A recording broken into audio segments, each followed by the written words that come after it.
Welcome to Dorsey and Whitney's webinar on Everything But the Kitchen Sink, Recent Developments in Federal Consumer Law. I'd like to introduce Nick Vlietstra, a partner in Dorsey and Whitney's Finance and Restructuring Group and co-chair of our Financial Services Regulatory Group. Nick? Thank you, Rima. Good afternoon, everyone. This is Nick Vlietstra, and welcome to all of you to our July session of Dorsey and Whitney's Bank Counsel Roundtable. Thank you for joining us. We've planned a 60-minute presentation for today entitled Everything But the Kitchen Sink, Recent Developments in Federal Consumer Law.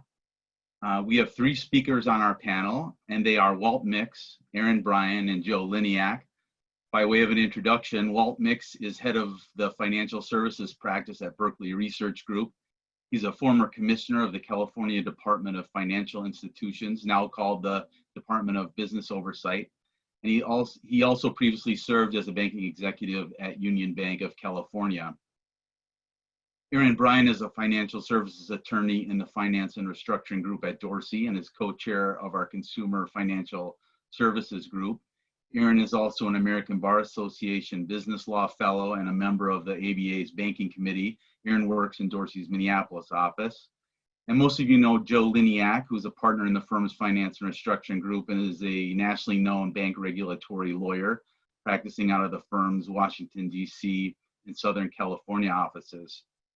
More detailed bios of our speakers are in the materials, as is their respective contact information. Just a few housekeeping items before we get started. First, please remember to sign in on the attendance sheet we've provided and return it to attendance@dorsey.com. If you're looking for your attendance sheet or for today's presentation materials, they're available for download from the Dorsey webinar reminder email sent to you yesterday from events@dorsey.com. Second, like so many of us who are working remotely, our panelists are calling in from a number of locations. There's a chance the sound quality will vary, but we will be doing our best to keep it uniform. Finally, we will not be having a Q&A session at the end of the panel presentation. So if you have follow-up questions for our speakers, you can contact them later using the contact information provided at the end of the presentation materials, or get in touch with your usual Dorsey relationship contact with your questions. And so with that, enjoy the presentation, and I'm handing it over to my colleague, Erin Bryan. Thank you. Thank you, Nick. So today we're going to open our presentation by talking about the OCC's Community Reinvestment Act final rule. I'll discuss the background and framework, and our guest, Walter Mix, will share his perspective on implementation and tracking. Then Joe Lynyak will cover the Supreme Court's recent Sala Law Decision and its ramifications. And we'll discuss some other recent regulatory developments. I'll discuss the CFPB's payday lending rule. Joe will discuss the future of the GSE Patch. I'll discuss recent federal rulemaking in response to the Second Circuit's Madden Decision.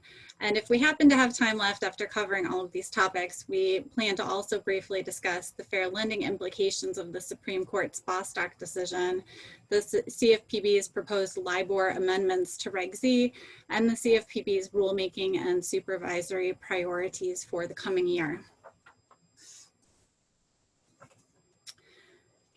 The Community Reinvestment Act was enacted in 1977. The law emerged in response to congressional concerns that banks needed to do more to invest in low and moderate income neighborhoods and to meet the banking needs of individuals and small businesses in those communities. Congress's purpose in enacting the CRA was to require the federal financial supervisory agencies to use their authority when examining financial institutions and to encourage these institutions to help meet the credit needs of the local communities in which they are chartered, consistent with the safe and sound operation of those institutions. Despite this mandate, the CRA initially had little impact. However, over time that has changed, particularly following the adoption of the lending, deposit, and services tests. The bank regulators had the ability to essentially freeze applications that were protested, and they used that authority. There are a number of related statutes. Here we've listed a few statutes which expanded the reach of the CRA. The combined effects of the Financial Institutions Reform, Recovery, and Enforcement Act of 1989 and the Federal Deposit Insurance Corporation Improvement Act of 1991 were to require a bank's CRA examination data to be included in the determination of its CRA rating and to require public disclosure of the bank's written CRA evaluation and rating. Then the Regal-Neal Interstate Banking and Branching Efficiency Act of '94 made CRA ratings essential to the determination of whether banks could open new interstate branches. More recently, however, the Graham-Leach-Bliley Act provided some regulatory relief for smaller institutions by reducing the frequency of their CRA examinations. In the 40 years since its first enactment, there have been revolutionary changes in the business of banking. The development of internet banking in particular has made it possible for banks to expand their footprints in ways that the drafters of the CRA could not have possibly imagined. Consequently, the simple question of which communities a bank serves has become incredibly complex. It's against this backdrop that the OCC reevaluated the CRA. The OCC issued its proposed rule in December of 2019. The ANPR received over 1,500 comments, while the NPR received over 7,500 comments. Former Comptroller of the Currency, Joseph Otting, dropped the final rule on the eve of his departure on May 20th, 2020, to be effective October 1st, 2020. The compliance dates are listed on the slides. Small and intermediate banks must comply by January 1st of 2024. Essentially, all other banks must comply by January 1st of 2023. And notably, the FDIC backed out of adopting the proposal. Previously, the CRA-related test had a three-pronged approach: the lending, deposit, and services tests. Now, the lending, deposit, and services tests are being replaced. Under the amendments, there will be two distinct assessment areas.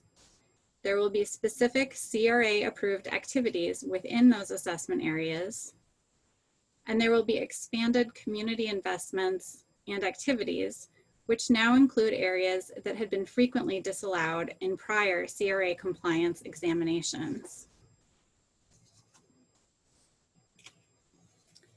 One of the most important takeaways of this portion of our presentation is the change in nomenclature. It's really important that bankers get used to the new terminology, such as facility-based assessment areas and deposit-based assessment areas. So what do these terms mean? Under the CRA amendments, there are new requirements for delineating a national bank's CRA assessment areas. The term facility-based assessment area is geographically based. It must include one whole metropolitan statistical area, the whole non-metropolitan area of a state, one or more whole contiguous metropolitan divisions in a single metropolitan statistical area, or one or more whole contiguous counties or county equivalents in a single metropolitan statistical area or non-metropolitan area. In addition, they have added the new concept of deposit-based assessment areas, which applies to larger and internet banks.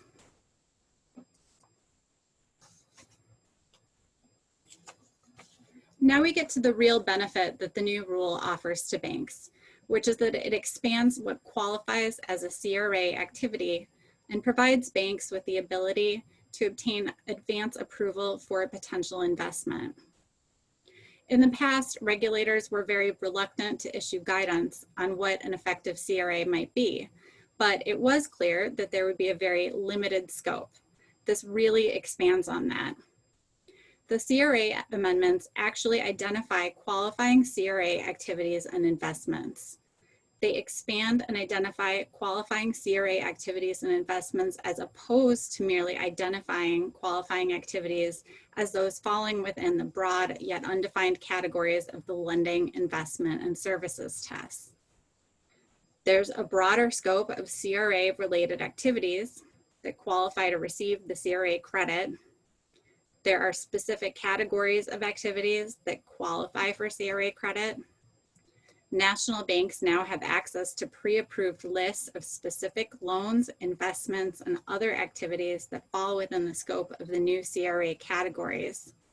And significantly, this will also allow national banks to get pre-approval for innovative CRA-related activities, including those that were formerly rejected during CRA examinations. This is a really groundbreaking change.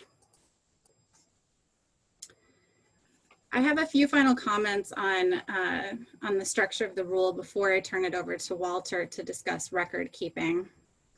I mentioned the new nomenclature earlier. Well, the CRA amendments employ new terminology for national bank-related functions that qualify for CRA credit too. Community development investment, community development loan, community development services. Let me go through these one by one. A community development investment is a lawful investment, membership share, deposit, legally binding commitment to invest. On this point, it's possible that this was an intentional decision to encourage banks to look at these as a potential investment. So that's worth considering. A community development loan, as it suggests, is a loan, line of credit, or commitment to lend in one of the loan categories identified in the CRA amendments. And community development services means bank employee time spent volunteering as a representative of the national bank on activities identified in the CRA amendments and OCC interpretive guidance.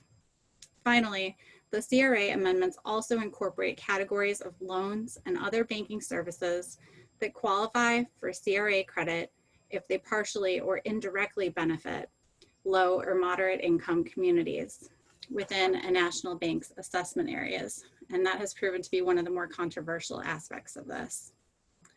And now I will turn it over to our guest speaker, Walter Mix, to talk about the complicated record keeping aspects.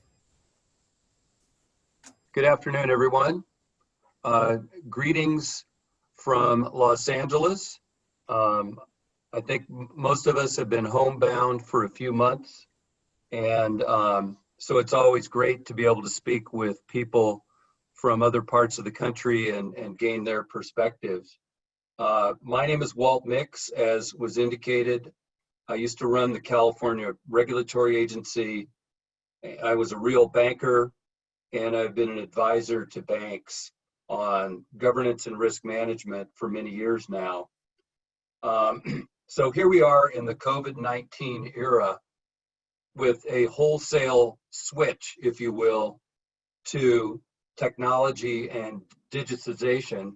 Here we are on a Zoom call, and I assume many of you have been on countless Zoom calls. So the timing of this CRA change is actually, I think, quite productive, considering what many believe to be a wholesale shift to digitization. My experience in CRA goes back to the 1990s, and I can remember then Controller Gene Ludwig going around the country and gathering input from bankers and other players in the CRA process.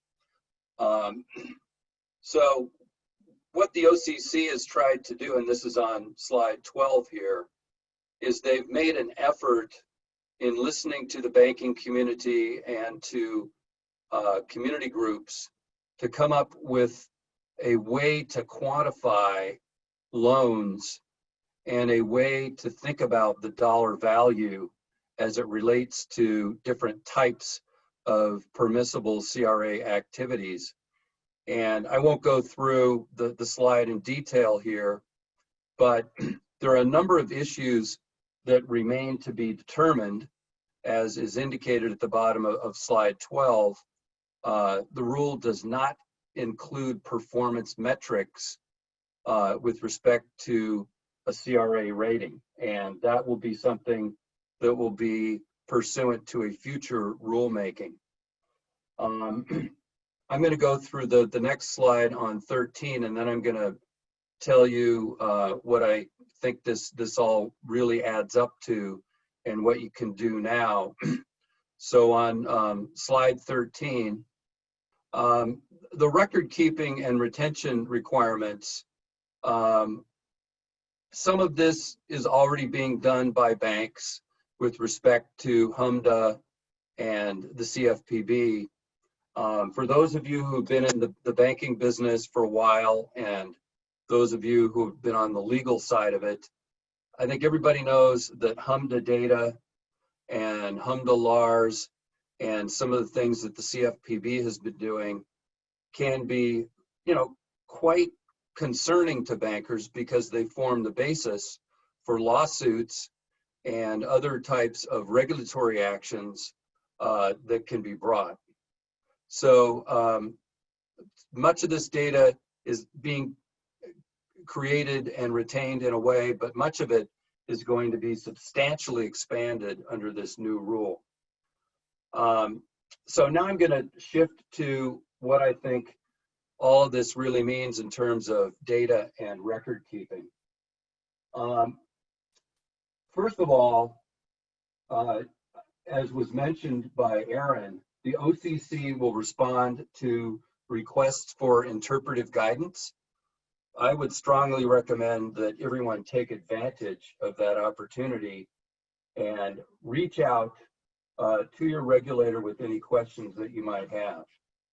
One of the classic scenarios that bankers struggle with, and this will become even more of a steep curve for bankers, is the ability to look across the industry and compare your bank to other banks as to activities that are being undertaken. Well, with the expansion of the permissible activities, that's a good thing, but at the same time, I think it's going to be a bit more of a challenge to understand what peers are doing, understand what's possible in the market, and to create the necessary data sets across different peer groups, across different parts of your service area. And so that's something that I would think bankers would want to get started on right away. This I would view as the information gathering phase, if you will. Everybody knows that the banking industry is under a lot of pressure with margin compression. Institutions are filling up the ALLL as much as possible. Clients of banks are doing everything they can to draw down their lines to maintain liquidity.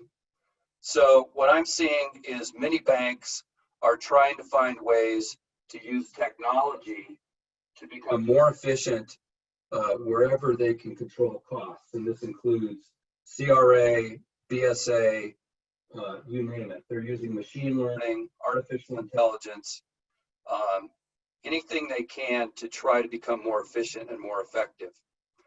Another reality that I think most bankers would be aware of is documentation and support has always been important to regulators. Under this new rule, I think it's going to become even more important for you. I would think about using a strategic plan approach in connection with the CRA proposal. This will enable you to go through the types of thinking or the thought process that I'm describing here today. One of the key things that jumps out to me with respect to the rule and with respect to data is distribution ratios. And another concept is qualified activities value. These are going to be math equations that you will need to perform. But if you don't have the data right, obviously it becomes very difficult to do. It was noted that the benchmarks will be subject to a future notice of proposed rulemaking. Think about getting ahead of that curve, creating your own data, and being in dialogue with the regulators, because when they go to create that notice of proposed rulemaking, somebody's going to be thinking about an inherent definition of what's reasonable and what isn't reasonable for a bank such as yours. So get ahead of the curve and start working on that right away. As was mentioned, there really is a new paradigm here, a new way of thinking about CRA compliance. And this includes a number of changes, not the least of which is assessment areas, performance standards, data requirements, etc. But I'm going to just run through a list of classic CRA issues that I go through regularly with clients. And then I'm going to talk about a couple of scenarios just to try to bring this home and make it more understandable for you. Of course, one of the threshold issues is the relationship between community groups and the banking industry, your individual banks, I should say, and the regulators. There's a triangle of communication that goes on here. And I think it's important to think about how all of this changes the relationships between the three players in the process. Jumping back to the comment I made a minute ago about distribution ratios, one of the classic issues is the tendency for banks to serve more profitable areas in comparison to areas that are less profitable or less served. In terms of data mining, a classic issue there is making sure that your data has been validated, making sure your systems have been validated. And one of the mistakes that people make is failing to update those systems. And when the data is generated, that data needs to be groomed and refined, and someone needs to go back and look at your policies and procedures and the output and make sure that they're aligned properly. And that'll become even more important as we consider working under this new rule.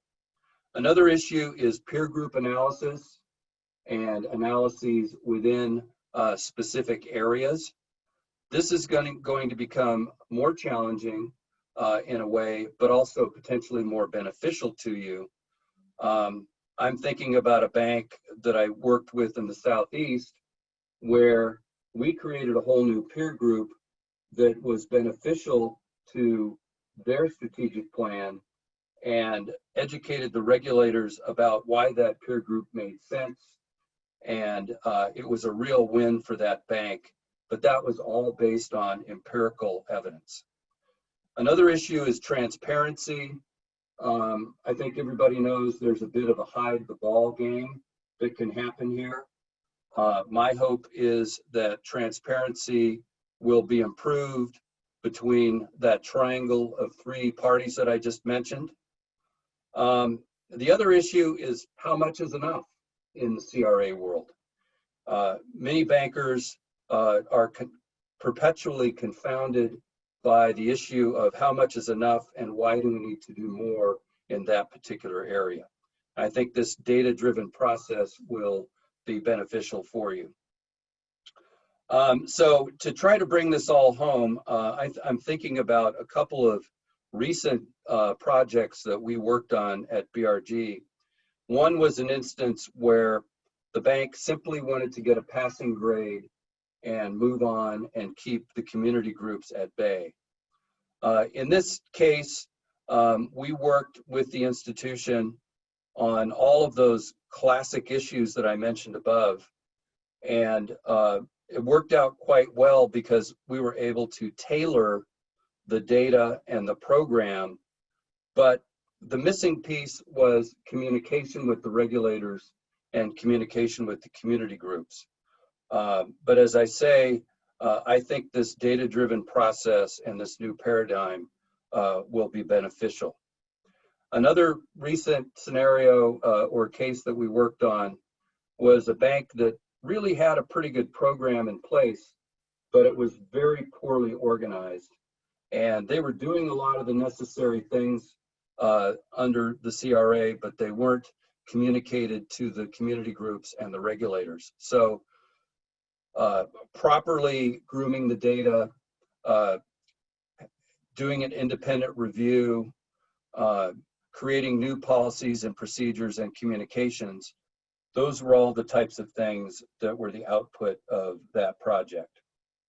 I'd also think at this point, it's very important for bankers to think about reaching out to different parts of the bank that will include the new products and services under the definitions that Erin enumerated.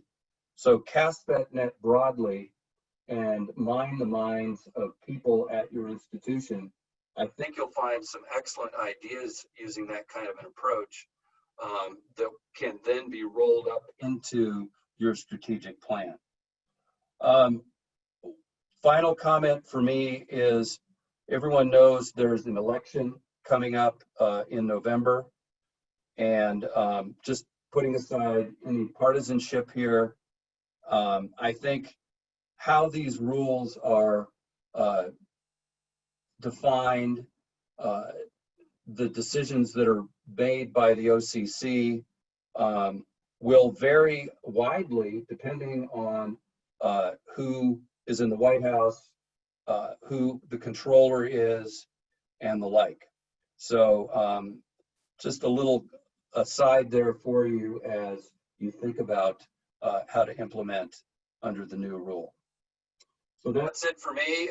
Back to you, Erin. Thanks very much. Thank you very much, Walter. And now I will turn it over to Joe Lynyak to discuss the Sala Law Decision. Well, good afternoon, everyone. This is Joe Lynyak. I hope everyone and your families are safe and sound.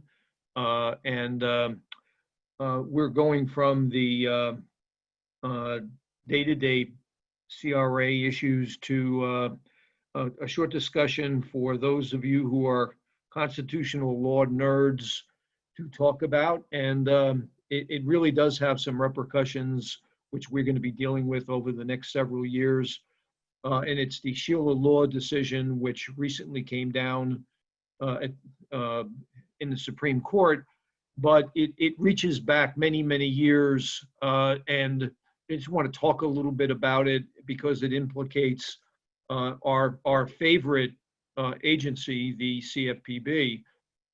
And to go back to 2016, for those of you who remember the PHH case, the Federal Court of Appeals for the DC Circuit, surprisingly with now Associate Justice Kavanaugh, wrote a very well thought out opinion in which they determined that the CFPB was unconstitutional because even though it was an independent agency, so-called, and we'll get into that in a moment, it was being run by one individual, the director, who was appointed for a 5-year term, and under the wording of the Dodd-Frank Act, could not be fired except for cause. And what that meant as a practical matter is with a 5-year term, theoretically, the director could not be fired by the then sitting president, and who might be leaving office before the 5-year term was over. Other things which you may be familiar about in terms of the CFPB, virtually no congressional oversight because of the budget way that it was funded. It's technically a bureau of the Federal Reserve Board. On the other hand, according to the Dodd-Frank Act, the Federal Reserve Board was not allowed to supervise the CFPB, but its budget came and continues to come from the revenues generated by the Federal Reserve. As noted by Associate Justice Kavanaugh back then, the director was almost similar to that being a president for the U.S. consumer finance market, approximately as powerful and with very, very little oversight, including anyone's ability to question their authority, but with significant enforcement authority. And as witnessed, as we all know, during the reign of terror by Director Cordray, over $11 billion in civil money penalties, many of which were imposed by banks.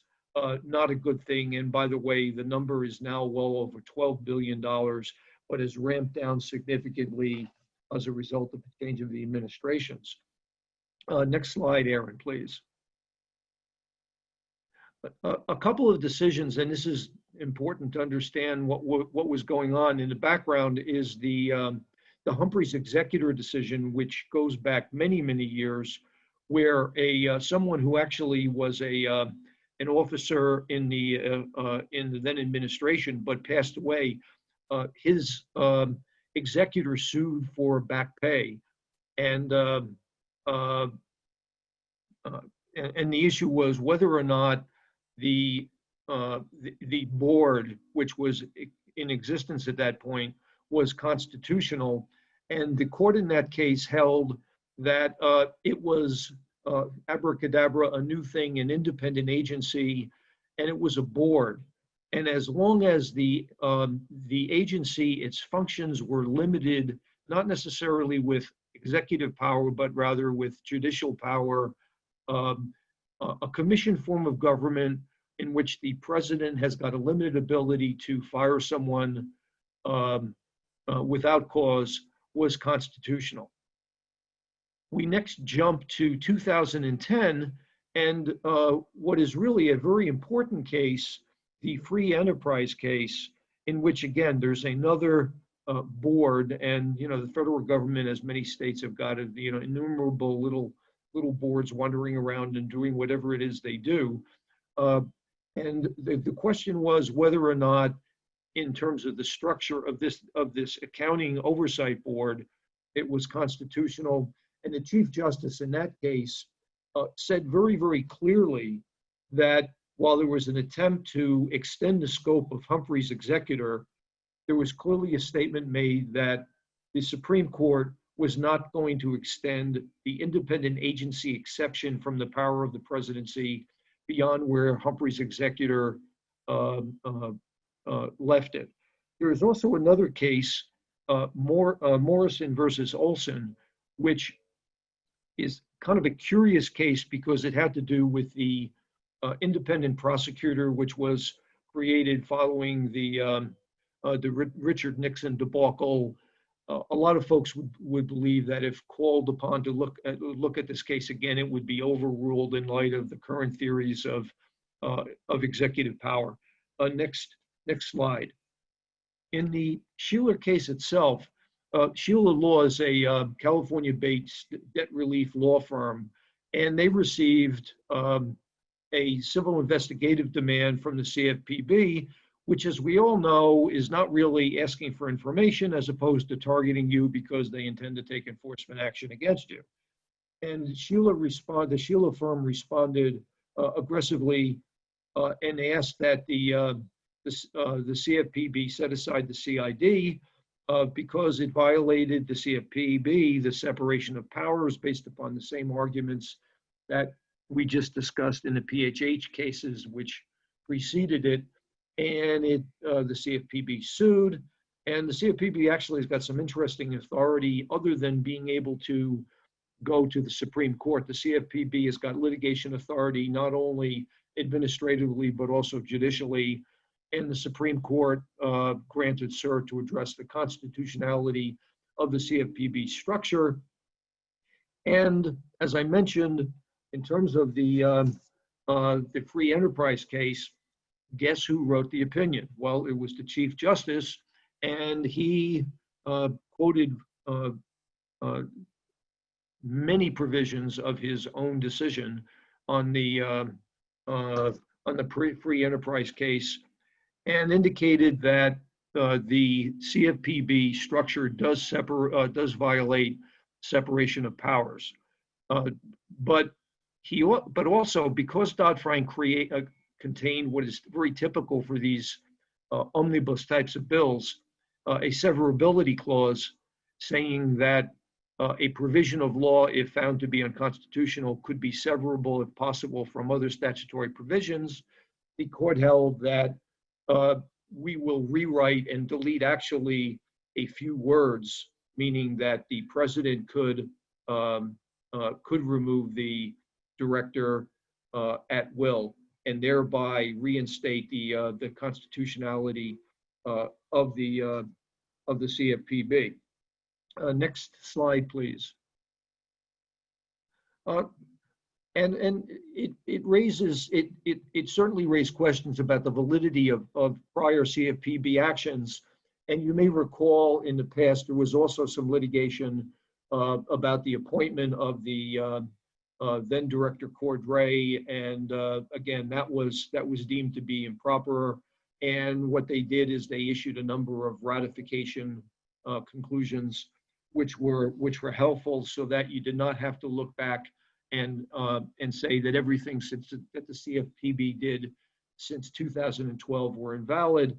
And in order to be able to button that up, on July 7th, the now director ratified most and many of their regulatory actions from January 2012 through June 30th. They did not ratify the arbitration rule. They did not ratify the final payday rule. And that's because the arbitration rule was, if you will, rescinded because of the Congressional Review Act. And there's separate action that was taken regarding the payday loan rule, which we are going to talk about in a moment. Interestingly enough, when you read over the ratification document that was signed by Director Kraninger, it's somewhat stilted. It does seem to ratify all the regulations, but what it doesn't do is it certainly doesn't address pending enforcement actions, and also does not address prior enforcement actions, including civil money penalties that were prior to this were collected. Probably should have been a little bit broader, but what the CFPB is probably going to be relying upon is that courts are extraordinarily hesitant in a case when a agency is found to be constitutionally defective to interfere with ratification procedures, and will give them a great deal of latitude in terms of ratifying what they believe is correct, and not getting into the weeds on possible technical issues, as opposed to indicating an overall approach to ratification will be sufficient. So that's where we are. And what it does seem to indicate, though, is that the President of the United States, in just about every situation where there is an individual running an agency, is clearly authorized to be able to remove that person at will, which is going to raise some issues down the line, particularly with an upcoming election that we're going to be looking at, including the current director of the CFPB. And Erin, I think we're going to now go on to a few other issues, such as payday loans. All right, thank you very much, Joe. Just briefly, I am going to touch on the CFPB's final rule on payday, vehicle title, and certain high-cost installment loans. The CFPB issued its final payday lending rule on July 7th of 2020. The final rule amends the CFPB's regulations governing payday, vehicle title, and certain high-cost installment loans to revoke provisions that previously would have prohibited lenders from making certain balloon payment loans, including payday and vehicle title loans, without reasonably considering the consumer's ability to repay, commonly called ATR. Also revoking provisions that establish mandatory underwriting requirements for ATR determinations, that exempt some loans from the mandatory underwriting requirements, and establish certain definitions, reporting, and record-keeping requirements. Although this was welcome to many in the industry, as most of you are already aware, the final rule has faced harsh criticism from consumer advocates. And next, I will go back to Joe to discuss the GSE patch. Thank you, Erin. And actually, just to digress for a moment on the payday loan issue, one of the things which I think the CFPB did correctly is that they indicated that there should not be an ability to repay on the for payday loans, because as a practical matter, and also as evidenced in the CFPB's own research, walking in and asking for a payday loan, you probably do not have the ability to repay. You will probably wreck your own credit, and it is a lender of last resort. And admittedly, it is not necessarily a very, very good part of the financial services market, but it's a necessary part of the financial services market, and has a lot to do with personal responsibility, where you may be trading financial issues down the line to be able to resolve issues possibly of financial nature, personal nature, such as employment, your ability to fix your car, illness, or whatever, in a manner where the risk involved in repayment is very, very high. But still, at the end of the day, there's not necessarily an ability to repay. Whether or not we need to go back and take a look at some of the opportunities that the states have done, acting as laboratories to be able to balance out the needs of consumers and payday lenders, that might be a useful thing to consider, and we will see how that works in the future. Let's go on and talk about something which is going to affect everyone dealing with mortgage lending, and that is the GSE Patch. As we know, as a result of Dodd-Frank and the subprime mortgage meltdown, buy a toaster, get a house, we'll make a loan to you. And there really was not a national standard for closed-end mortgage lending. And one of the rallying cries to make sure this would never happen again is that a lender must underwrite a mortgage loan to reasonably determine that the borrower possessed the ability to repay the debt, the ability to repay, or ATR.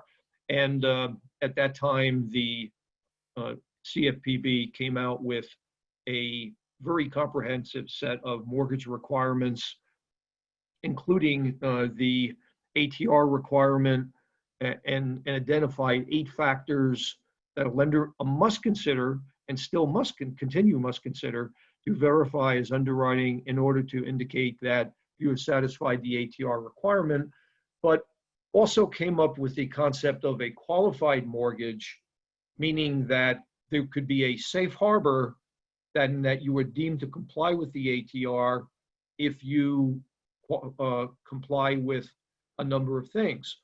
One of which was Appendix Q to Regulation Z, which is, with the exception of very few of us, a totally incomprehensible appendix of things you needed to look at, including a debt-to-income requirement, which most folks thought was way too high.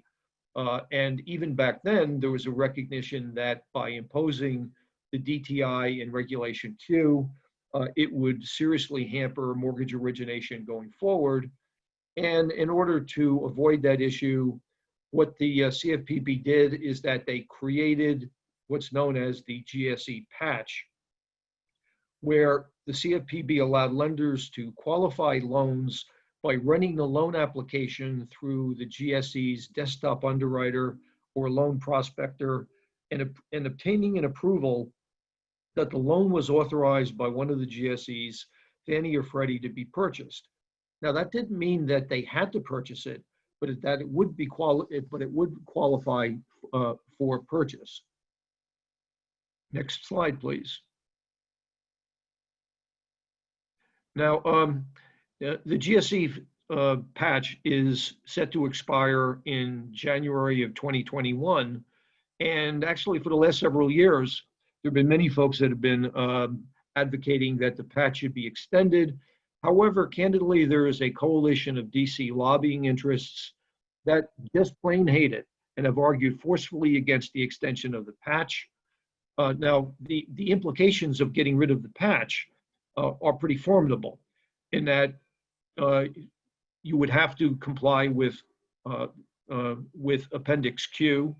You'd have to comply with the DTI of 43%. It would require creating new underwriting engines. it would result in the loss of an absolutely clear safe harbor. And you know, there's no that's not to be diminished in that it's part and parcel of just about every lender's operations to be running it through the desktop underwriter for the GSEs in order to be able to say, yes, we have now got a certificate saying it can be purchased and it's one-stop shopping. And one of the concerns against the elimination of the patch is that it would result in a significant loss of efficiency in mortgage origination. What would come in its place? And again, there's certainly proponents, many proponents in favor of keeping the patch, but other DC lobbying interests who just simply want to get rid of it.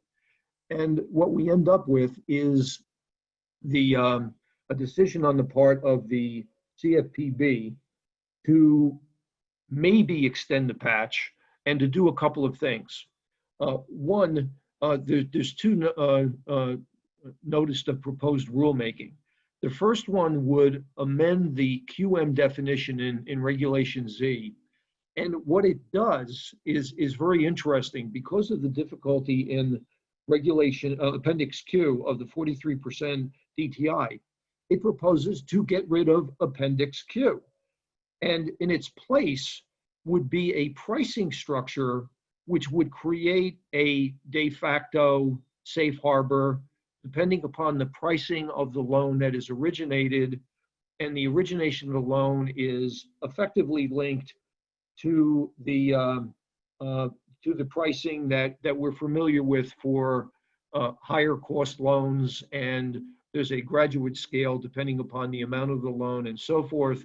But this would, if you will, eliminates the issue of the 43% DTI, which has been almost an insurmountable problem. And what to do about it? Well, get rid of the regulation that requires it, and in its place give you a pricing structure that gives you, again, a safe harbor depending upon the pricing of the loan.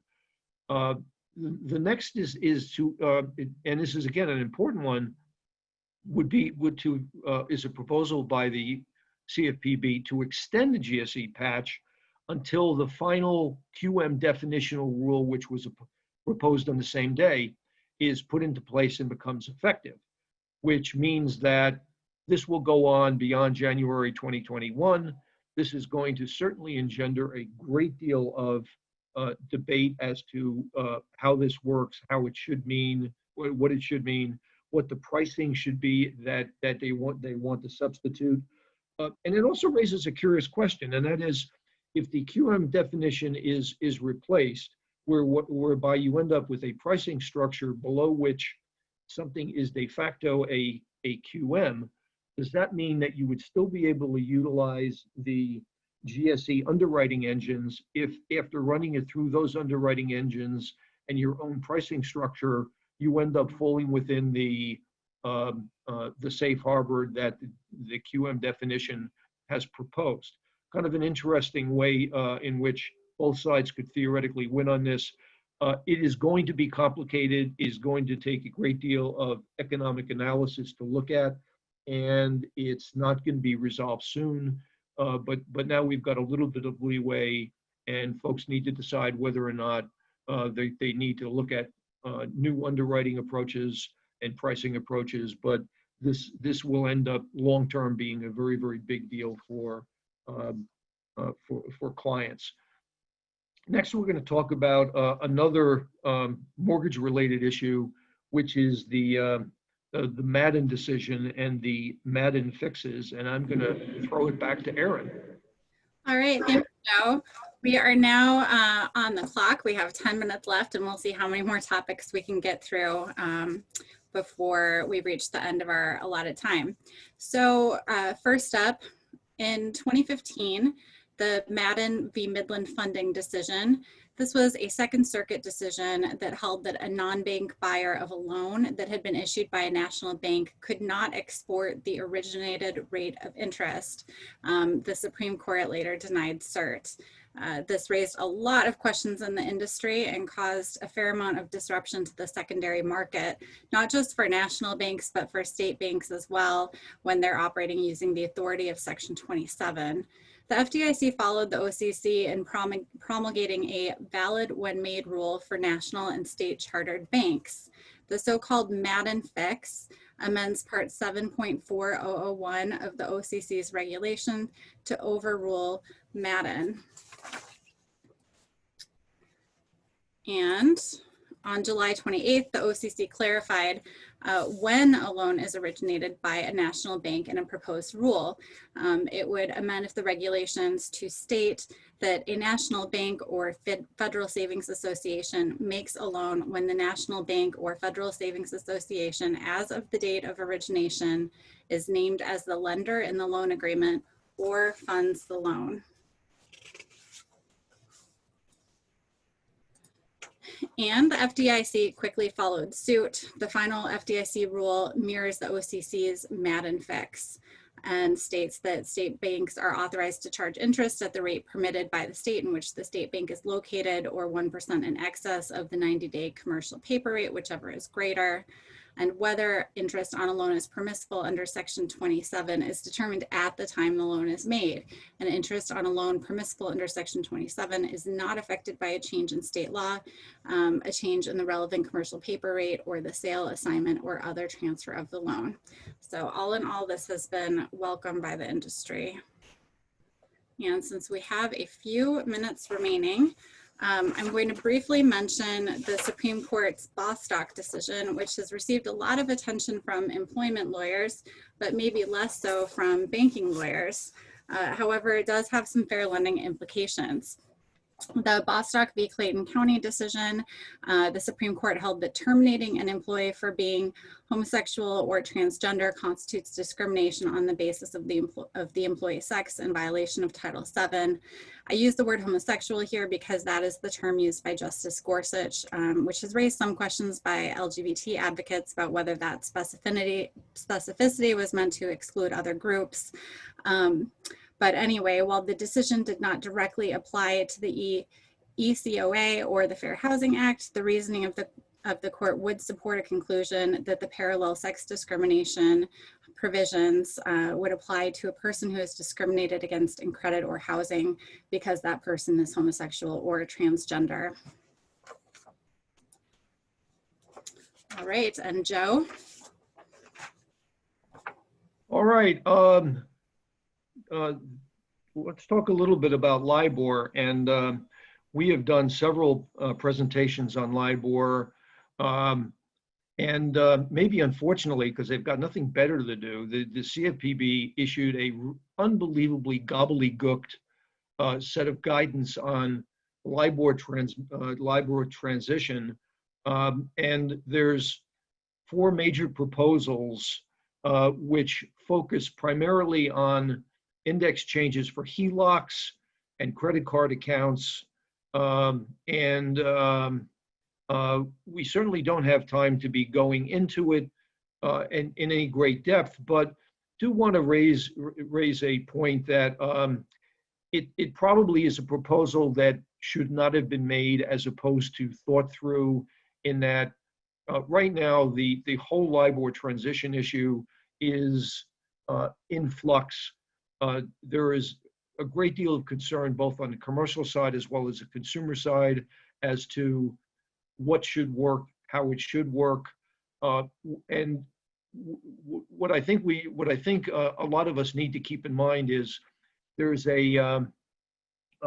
somewhat of a very, you use the term in terms of going to Broadway plays, of something which is called a conceit. And the conceit here is that they ignore whether or not the language in the particular loan document or credit agreement allows the substitution of both the index value as well as the margin. And at the end of the day, in terms of litigation, a real concern is whether or not that is that language is correct. Whether or not there are legacy accounts which will themselves create the litigation, and again, I think we really need to be paying a great deal of attention to this. I don't think this is a good effort on the part of the CFPB, but hopefully we're going to have a new group of folks in there soon who can clean up the mess. Next slide, please.